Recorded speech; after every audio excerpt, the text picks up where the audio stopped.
Stress നമുക്ക് എപ്പോഴും നമ്മൾ രണ്ട് സ്ട്രെസ്സാണ് പറയുന്നത്. ഒന്ന് സ്ട്രെസ് എന്ന് പറയും, EUSTRESS, അല്ലെങ്കിൽ ഡിസ്ട്രെസ്. ഇത് രണ്ടും ഉണ്ട്.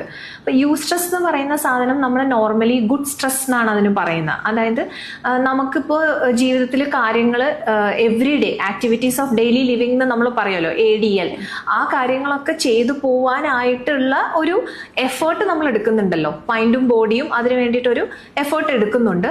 അതിനെ നമുക്ക് എന്താ പറയുക, സ്ട്രെസ് എന്ന് പറയാം, അഡാപ്റ്റ് ചെയ്യാൻ വേണ്ടിയിട്ട്.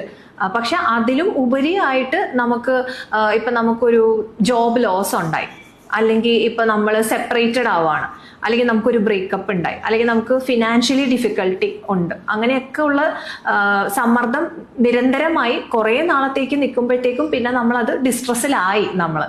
അപ്പം അങ്ങനെ രണ്ട് തലത്തിലാണ് നമ്മളത് പറയുന്നത്.